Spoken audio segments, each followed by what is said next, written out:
Today at midday, Mississippi alcohol sales have reportedly outpaced the nation during the pandemic. How this has kept liquor stores busy trying to meet demand coming up. Plus, now a tropical storm, Nicholas, has hit Texas and is making its way across the coastal states. The impact we could see in the Pine Belt just ahead.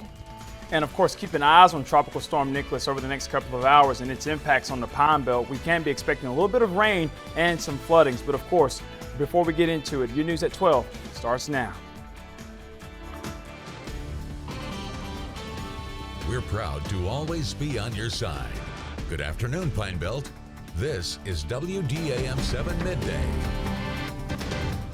Hello, and thank you for joining us here at Midday. I'm Vanessa Pacheco. Tropical Storm Nicholas, which was briefly upgraded to hurricane status, made landfall along the Texas coast this morning, bringing the threat of up to 20 inches of rainfall to parts of the Gulf Coast, including the same area hit by Hurricane Harvey in 2017 and storm-battered Louisiana. The 14th named storm of the 2021 Atlantic hurricane season could also cause life-threatening flash floods across the Deep South. NBC's Morgan Chesky has more from Galveston, Texas. Yeah, we're here in Galveston, and this is exactly the reason why you do not take a tropical storm lightly. Nicholas had a chance to strengthen overnight. That's exactly what it did, making landfall as a Category 1 hurricane, drenching communities up and down the Texas coast. In Galveston, where we are right now, 13 inches of rain fell overnight, more than enough to cover a lot of nearby streets and cause localized flooding issues in this part of the state. And the winds topping out about 75 miles an hour, but that alone enough to knock out power to nearly 500,000 customers in Texas. And the concern right now, where this storm goes from here. We know that when it turns towards Louisiana, there are still hundreds of thousands of people still picking up from Hurricane Ida. Flood watches already have been issued in a lot of those areas, and we know that particularly in the city of Lake Charles, where flooding could happen tonight, a lot of folks are still recovering from Hurricanes Laura and Delta, which struck a year ago. So while people here familiar with these storms during hurricane season, the frequency at which they seem to come, absolutely heartbreaking. Morgan Chesky, NBC News, Galveston. Thanks for that, Morgan. We're joined now by our Brandon Walker, who will talk more about our local forecast. Brandon, what can we expect from in our area from Nicholas? Yeah, Vanessa, again, really going to be seeing a lot of that rainfall, especially from some of those outer bands. We've already gotten a lot of that from this morning, and that's continued to be pushing into the area right now, and we'll be expecting that to continue even into tomorrow and also into Thursday as well, too. But just a couple of stats on the storm: winds 45 miles per hour right now, and gusts at 60 miles per hour, and that pressure is 1,002 millibars. Now we'll go over to what we're seeing as far as on the Southern Pine Electric radar. Again, like I've been saying, a lot of that's been pushing through parts of the Pine Belt. I'll kind of go in a little bit tighter here so we can get a better idea of what we're saying. But of course, most of our southern counties seeing that, even from parts of Forest and Lamar County. And so again, if you're out there on the streets right now, certainly be careful. We'll be expecting more of this tonight and a little bit more even tomorrow on Wednesday. But even with a little bit of flooding expected with this as well too. We'll have more coming up. Vanessa, over to you. Thanks for that, Brandon. Turning our attention to the latest COVID-19 information, the number of Mississippians being admitted to hospitals is dropping, but that's in comparison to the worst month of hospitalizations through the entire pandemic. King's Daughters Medical Center in Jackson says they had started to see a drop in COVID patients, but the weekend numbers have been wondering if that trend will hold. They've continued to have a full ICU, and the same is true at Mississippi Baptist Medical Center. Both hospitals say contract healthcare workers have helped with nurse-patient ratios, but there has not been enough of a downward shift to make them feel like they can take the foot off the gas with their workloads. We never know what's going to come into the ER, that we're going to get up on the floor into the med-surg unit or even get to the ICU. So I have continued to staff my nurses as if we are at the peak of this, at the peak of the surge, because I don't want to, like, say, give people the day off and then need them. So I've been scheduling them and then letting them just, if we have an opportunity to maybe, let them have a little bit of a break, we're ready to do that, but we're also ready for the next patient to roll in because we just don't know. Meanwhile, both field hospitals that were operating in the parking garages at UMMC have been taken down. That does not mean all of the out-of-state help has left. In fact, the Department of Health says they're working on getting some of those contracts extended. Taking a look at some of the COVID-19 numbers in our state now, the latest report from the Mississippi Department of Health shows 2,070 new cases of COVID-19 and an additional 85 deaths. Mississippi's total number of COVID-19 cases is now 466,145 with 9,061 deaths. There are also 1,241,087 Mississippians fully vaccinated. Meanwhile, the Biden administration is beginning the clemency process for certain inmates released to home confinement due to the pandemic. The process will start with a review of nonviolent drug offenders on CARES Act home confinement with 4 years or less to serve. A provision of the federal stimulus law signed by former President Donald Trump last year expanded the group of inmates eligible for early release. There are currently more than 7,500 inmates on home confinement, according to the Bureau of Prisons website. News happening around the state now. Mississippi may be right in the middle of the Bible Belt, but during the pandemic, residents here are drinking a lot of alcohol. The state leads the nation in alcohol sales. Mississippians reportedly purchased more than 400,000 more cases of alcohol during the pandemic, keeping liquor stores busy. Alcohol was flying off the shelves when the pandemic swept the state, at times even leading to delays in shipments to liquor stores from ABC's warehouse in Gluckstadt. The Mississippi Department of Revenue oversees alcohol beverage control, which distributes alcohol throughout the state. In fiscal year 2019, ABC delivered more than 3,380,000 cases of liquor and wine. In 2020, it rose to more than 3,742,000. Fiscal year 2021, more than 4.1 million cases were distributed. A lot of that had to do with the fact that when the pandemic first started, no one could go out to restaurants or bars, so they had to order all their liquor to their home or go pick it up.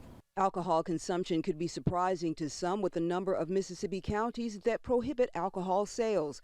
34 of the state's 82 counties are dry for hard liquor. 36 are dry for beer and light wine sales. A lot of those dry counties, people still have to go out of their way. They'll go to another county and buy it. So it's not like those counties aren't drinking at all. So I think that has a big part of it. And I think it's just been a nervous time for everybody this past year and a half. Calistoga Wine and Spirits owner Sean Summers says during the pandemic his sales increased 30%. But business is now back to normal. Despite the lessened demand, he is experiencing a 2-week delay in deliveries from ABC. Many retail liquor stores are still seeing delays in their shipments.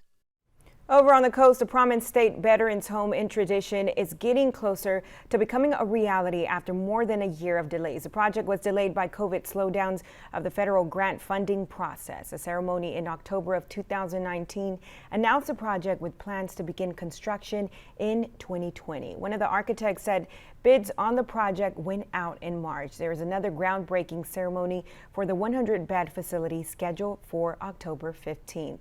And we have a reminder for you now. Today is the last day for you to donate to the Hattiesburg Police Department's Hurricane Ida Relief Drive. The drive will end at 5 this evening. You can drop off canned goods, water, diapers, and non-perishable items at the Hattiesburg Police Station. This is a relief effort for the community of the Houma Police Department.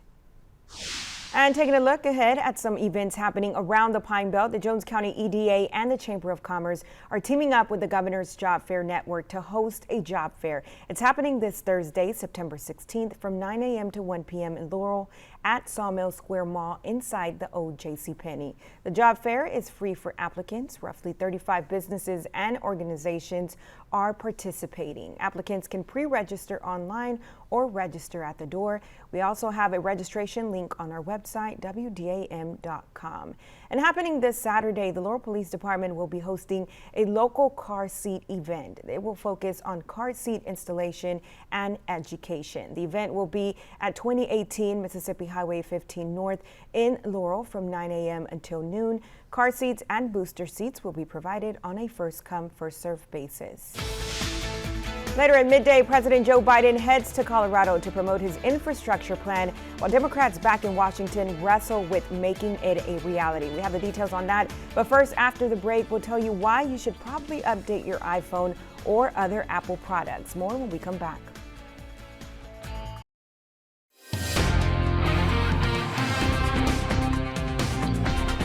And thank you for tuning with us in the midday. We'll get right into it. Starting things out at Walt Massey Ford in Columbia. Already seeing that rain falling out there pretty good in Columbia right now. You can kind of get just a glimpse of it on our Alpha Insurance cam.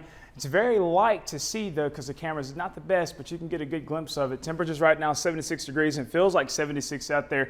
And a little bit of rain on the rain gauge. We'll see that bump up as more of those showers continue to move throughout parts of the Pine Belt. Got winds east at 4 miles per hour right now. But here's what we're seeing out there on the radar. Again, like I was saying earlier, they had that big influx of rain moving into parts of the Pine Belt. The southern counties saw that first, and it's driving up to some of those northern counties up there like Jasper, also Smith, and also Simpson County, seeing a good bit of those. Clark, y'all are not too far behind. Y'all will be experiencing some of those as well too. Now let's go up to some of those northern counties, what we're seeing up there right now. All the way across the board, seeing some of those showers. Also parts of Covington, Jones County, and also Wayne County getting a good bit of it as well too. As we go down south, the majority of the viewing area for our southern counties is covered right now with those rain showers. Even parts of Stone County getting those yellow places in there. A little bit of that harder rain for them down there in Stone County. But again, as we continue forward with the future cast here at 12:30 p.m., more of that's going to be moving its way in. By 2:30 p.m., we're starting to see those temperatures drop a little bit for us. Thankfully, by 4 p.m., we're starting to see a good bit widespread now for Pearl River County, seeing some of those heavier rain chances move into Pearl River County just south of Poplarville. And as we move into about 8 p.m. tonight, basically covered. Now this is going to be the chance where we're really going to be seeing a lot of those rain showers sticking out with us for rather a good bit of time. This is where we could potentially start to see some of those lower areas that start to see some of that flooding, because this is going to be going all the way into Wednesday, then overnight potentially for us, and into Wednesday, and also sticking around for a little bit on Thursday. But for the next couple of days, we're really just going to be rainy throughout the area because of Tropical Storm Nicholas and what it's bringing to the Pine Belt. So let's get into what we're seeing out there right now for some of the stats on the storm itself.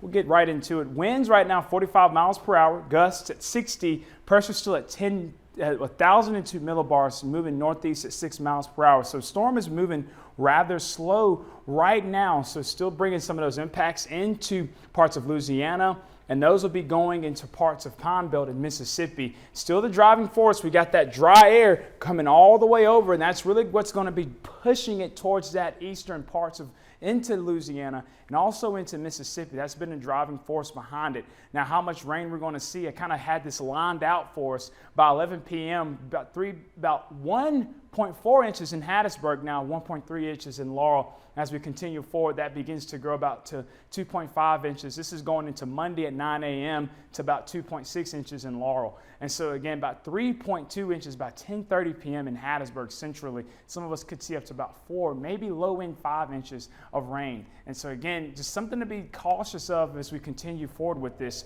Let me slide over here so you can get a good idea about this. This is the flood potential. We got parts of Pearl River County that's going to be in that medium portion. As we take a look at the yellow portion, that's going to be that slight. Again, just slight chances for flooding. And as we go up as far as parts of, that's going to be Clark County, seeing some of those green, very low potential. But again, there's going to be a rain event with this storm, so certainly make sure you're going to be taking your time out there, being careful on the roads, and also making sure you have that rain gear. Just rather quickly though, 7-day forecast, rain is going to be in the forecast, so expect that as we continue forward. More weather to come. Vanessa, over to you. Thanks for that, Brandon. On to our consumer news now. If you own an Apple iPhone, computer, or watch, listen up. Apple is urging all users to update the software on their devices as soon as possible after a serious new security threat was discovered. NBC's Miguel Almaguer has more details. This morning, an urgent warning from Apple alerting all users to update the software on their devices. Independent researchers warned an Israeli spyware company, NSO Group, developed a tool to secretly take control of nearly any Apple computer, iPhone, or watch. Researchers at the University of Toronto's Citizen Lab say they alerted Apple to the problem after analyzing an unidentified Saudi's activist phone, which they say was infected with the NSO Group's Pegasus spyware. An attack that gives someone, thousands of miles away complete access to your phone without you, the target, seeing anything on the screen or having to take any action to facilitate that surveillance. Experts call it a zero-click exploit because it does not require a user to click on a link or download a file to allow someone to take over their device. Instead, the spyware exploits a flaw in the iMessage app, allowing others to gain control of the device without the user knowing they've been hacked. You didn't need to do anything wrong. They could actually just insert it on your phone. So it's a very sophisticated vulnerability. Apple unveiling a software update Monday, thanking Citizen Lab for identifying the security flaw, adding, attacks like the ones described are highly sophisticated, cost millions of dollars to develop, often have a short shelf life, and are used to target specific individuals. NSO Group is not responding to the substance of the Citizen Lab report, telling NBC News it will continue to provide intelligence and law enforcement agencies around the world with life-saving technologies to fight terror and crime. Meanwhile, forget Taco Tuesdays. How about tacos every day? Taco Bell is now testing a subscription service for tacos. So this is how it works. Customers pay $5 to $10 a month for what's called a Tacos Lovers Pass. That lets them get one of a variety of tacos each day for 30 days. It may sound odd, but Panera is also trying out subscriptions, including a monthly plan that gives you a free cup of coffee every day. Taco Bell is trying out the subscription service at about 20 of its Tucson, Arizona restaurants. No word when it might roll out for the rest of the country. Coming up at midday, it's the second day of congressional grilling for Secretary of State Anthony Blinken over the U.S. withdrawal from Afghanistan. This as congressional Democrats are hammering out the details of President Biden's $1 trillion infrastructure plan. The details after the break.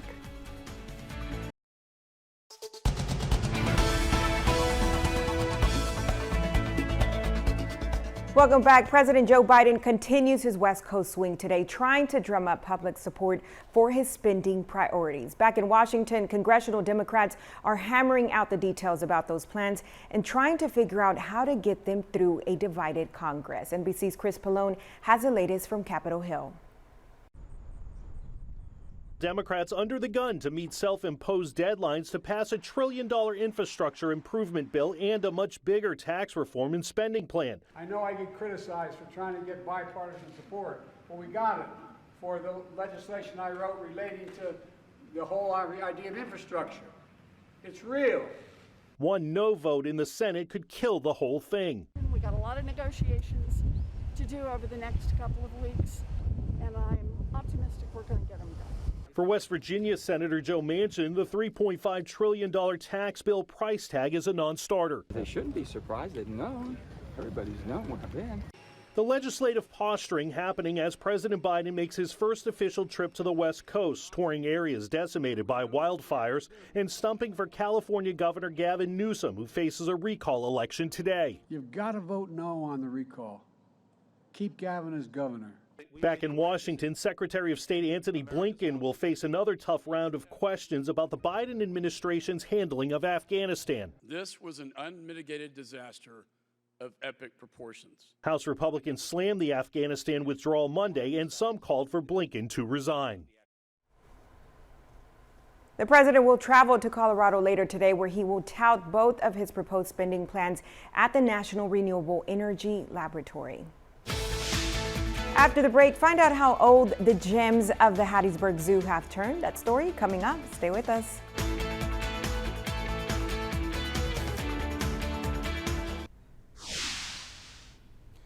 And wrapping things up with our flash flood potential with some of the impacts that we will see from Nicholas. Let's get into that. So we have parts of the red area right there. That's also over parts of Pearl River County, also with Stone County right there and parts of Walthall County. But big part of the Pine Belt is going to be under that slight risk right there. And we also have a little bit of that's Clark County up there that's going to be under the very low risk. But again, I want you to take it all seriously. It's going to be a good bit of rain on the ground. So certainly be careful while you're traveling. Let's look at the flash flood watch. Right now, still got parts parts of the Pine Belt under that. Walthall, Pearl River, Stone, and George counties are going to follow suit under that as we continue forward into this evening and with tomorrow as well. Here's a look at the 7-day forecast. Next couple of days, Wednesday and Thursday, we're looking at an 80% chance of showers. And as we go into Friday, Saturday, and Sunday, that'll drop down to 60% chance with 50% chance on Sunday and also 40% chances on Monday and Tuesday. That'll wrap things up here. Vanessa. All right, Brandon, check out these next couple of stories. A zoo in Colorado Springs has revealed the name of its new baby hippo. The staff voted to name the new arrival Omo. It's the name of a river in Africa. Omo is now 200 pounds at 9 weeks old. Zookeepers set up an extra special breakfast of carrots, oranges, and hay for Omo's mom in the shape of her calf's new name. And back here in our neck of the woods, 6 of the Hattiesburg Zoo's gems have turned 3 years old. The zoo will be having a celebration for the young alligators this afternoon. It will be right in front of the train station starting at 1:30. They're coined gems thanks to their names: ruby, opal, amethyst, emerald, sapphire, and topaz. Too cute. That is. You see the Hattie hat on them? Yeah. I actually have the picture put up right here, but they look like they're so small. They are. And that's at 3. So I'm just wondering, like, how big will they get? I don't know. And then also, maybe in a couple of years, maybe like double 6, 9, maybe they'll be a little bit bigger. But for 3, they're pretty small. They still bite your fingers off, but. That would do it for us this Midday. Our next newscast is at 5. Bye.